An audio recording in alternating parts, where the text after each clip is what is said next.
Wow, what an end to the trade deadline.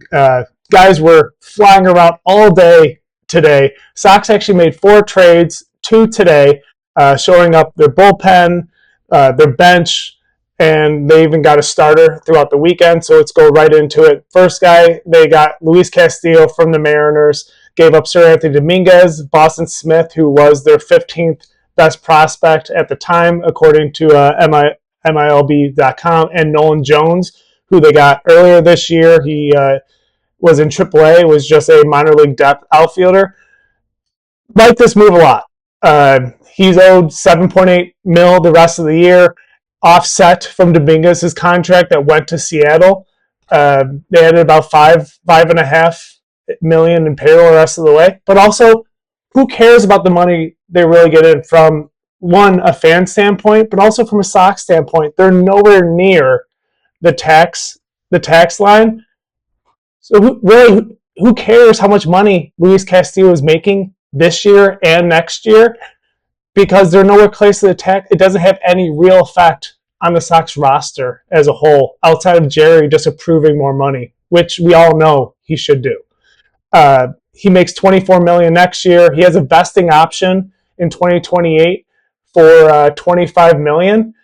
And honestly, if he pitches that 180 innings to invest that $25 million in 2028, that means this deal was a huge win, because you got 2 full seasons of him and a pitcher for the stretch run going to the playoffs who's had playoff success. There's no pitcher on the Sox right now who will start a playoff game or a potential playoff game that has history pitching in the playoffs. He's not going to obviously start game 1 or 2, but game 3 or 4, this is a starting pitcher that you feel comfortable with, especially for the Sox. Maybe he's not a Scooble that went to the Dodgers, and we'll get into that on a video coming out later this week, and with the Dodgers and how they build their team. But you get a reliable starter with the last 5-6 years in Luis Castillo, and yeah, he's had a rough 2026, but he's been bouncing around in Seattle's rotation. They did the 6-man rotation, and then he's been an opener to piggybacking off a starter, not really having a real plan and rotation of like how he's going to pitch every 5th day. So he could come in here, get his every 5th day start, and get back on track. And Sox, again, they didn't give up a lot on him. Boston Smith having a good year in the minors, but if Kyle Teal is who we think he is, and where with Carroll, he actually kind of gets things going again, those are the catchers that you see in your major league team for the foreseeable future, right? So giving up Boston Smith isn't a huge load to get rid of.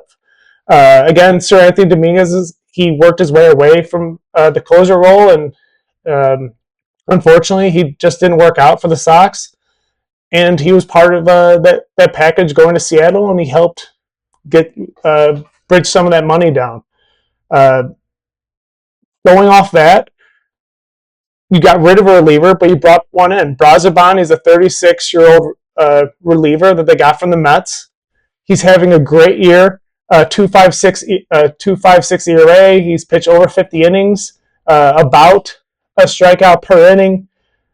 He's a free agent after this year, but you gave up Gabe Davis, who was your 18th best prospect at the time. He has an 80 ERA in AA Birmingham. And Zach Franklin, he's not even in your top 30. So you got a usable arm for 2 minor leaguers that are essentially lottery tickets for the Mets. Maybe they don't work out, but if they do, good for the Mets. Sox, what you did there is you didn't give up a top 10 prospect. You got a reliable starter that you can plug in every 5th day the rest of the way, and a pitcher to take high leverage innings going down the stretch as you try to win this division. And you know what? Who really made this trade doable? Because if Jordan Hicks wasn't coming on strong the last month and a half, and he was wishy-washy and not kind of up and down, you probably do not feel as confident getting rid of Sir Anthony Dominguez. Yes, he's had his ups and downs, and mostly downs, especially recently. But if Jordan Hicks isn't pitching well, you don't know between Jordan Hicks and Seranthony Dominguez and who you can count on. Maybe you don't get rid of Seranthony Dominguez and bring in Luis Castillo, and you shift somewhere else. So right now, Jordan Hicks, Brazoban, and a couple other guys in the bullpen, you've shored up your bullpen into really a playoff level bullpen. And hopefully Luis Castillo can find some of his way that he's had the last few years and lock down some of his pitching staff. They make 2 trades today, as I talked about at the beginning. Brendan Doyle from the Rockies, he's going to be your 4th outfielder, which is fine. He hasn't been what he was a couple years ago when he came on strong with the Rockies, but he's a 2-time Gold Glove winner. He can come in the last couple innings and help you win a ball game, especially defensively. And you gave up Mason Adams, who was hurt last year, is working his way back up, but again, not one of your top prospects. And they gave up a really young shortstop, Carlos Villalma. Again, you get someone to help you the rest of the way, and sometimes those smaller deals help you along the way.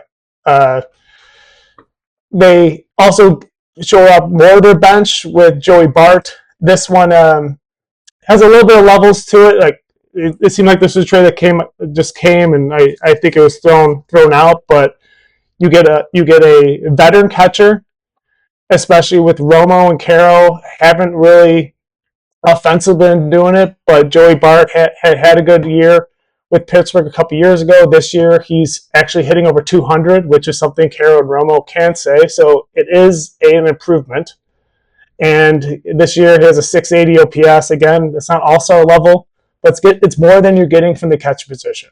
In return, Caro got sent back down to AAA. Really, this is what made sense. He needs at bats. He needs to get better. Romo's actually been blocking and framing around league average this season, and Caro has been towards the bottom of his position in the league. So they're going to go ahead and go with Romo and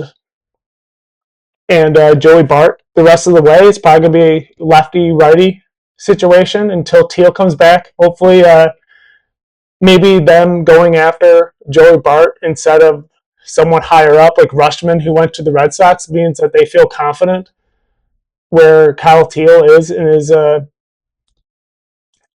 coming back here soon. But who knows really what Kyle Teal is going to be the rest of the way. I don't think you can count on it. And if he comes back and catches, great. But maybe he doesn't. It's another leg injury, and maybe he doesn't catch the rest of the way. So we'll see. And as I said, you've shored up your starting rotation, your bullpen, and some guys on your bench, and a guy that's probably going to platoon the rest of the way with Joey Bart. And while they didn't get a household name, they were never really going to get a huge name, especially with Chris Getz saying that they are not going to allow their future to win this year, but they were going to add. And that's what they did. And right now, he invested in this team this year, and that is what is important. He gave this team what they need to win. They have every positional need right now to win the AL Central and throw their hat in the ring in the playoffs. Because the AL Central isn't it this year. Yes, the Yankees have a lot of talent. They made moves. The Cleveland made moves. Rays brought in people. But again, it's a crapshoot in the playoffs. You're not facing a Dodgers team. And as you saw last year, the Blue Jays were one out or one swing away from winning the World Series against the Dodgers. So it is just throwing your head and wishing for the best. And the Sox did not mortgage their future in doing so. Good return. Again, it's not an A+ return. It's a solid B+, and you got some controllable pitching past 2026. So thank you, and we'll talk to you later. Bye.